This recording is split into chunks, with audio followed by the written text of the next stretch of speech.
Osama अल-ओमार Syria के लेखक हैं जो वहाँ के गृह युद्ध में अपना देश छोड़कर अमेरिका चले गए और अमेरिका में अपनी जीविका के लिए टैक्सी चलाते हैं और कहानियाँ भी लिखते हैं। उनकी कहानियों के अरबी से अंग्रेज़ी अनुवाद प्रचुर मात्रा में हुए हैं और बड़ी पत्रिकाओं में छपे हैं। उनकी एक छोटी सी कहानी, पुरानी पड़ गई आँख। उस रात उसे काम से लौटने में देर हो गई थी। सीढ़ियाँ चढ़ते हुए वह हाँफ रहा था। उसके हाथों में फलों और सब्जियों के थैले थे। जैसे ही वह घर में घुसा, पहला काम यह किया कि थैलों को मेज़ पर टिकाया और बेडरूम का दरवाज़ा खोला।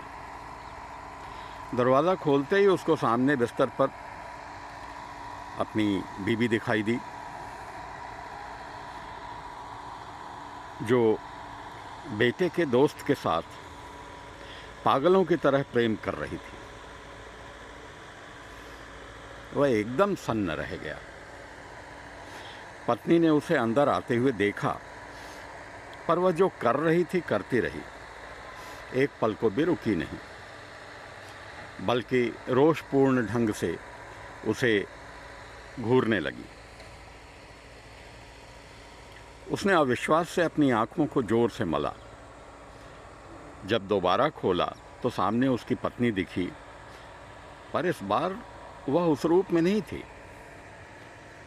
दुनिया जहान से बेखबर एक अनिष्ठ भाव से इबारत करती हुई उसकी पत्नी। उसने फिर से अपनी आंखें बंद कर लीं, इस बार ज़्यादा जोर लगाकर। जब खोला तो देखा पत्नी पूरी तरह निर्वस्त्र होकर खिड़की के सामने डांस कर रही है। उसे ध्यान आया, खिड़की के सामने एक पड़ोसी युवक के घर की खिड़की खुलती थी। क्या करे, इस बार वह ज़्यादा सदमे में था, सो दोनों हाथ आंखों पर पटकते हुए उन्हें कसकर मलने लगा। अब जब उसने आंखें खोली तो देखा पत्नी उसके सामने नाश्ता हाथ में थामे खड़ी थी और उसकी आंखों से भरपूर प्यार और कोमलता छलक रही थी। उसे मालूम था कि उसकी आंखों की मियाद पूरी हो गई है और अब वे पुरानी पड़ गई हैं। अगले दिन ही वह देश के सबसे बड़े नेत्र चिकित्सक के पास गया और आंखों की नई जोड़ी लगवा आया। इसका उसने विशेष ध्यान रखा था कि वैसी आंखें लगवाए जो फैक्ट्री से नई निकल कर आई हैं। उसके बाद से उसने अपनी पत्नी को जब भी देखा वैसा ही देखा जैसा वह देखना चाहता था।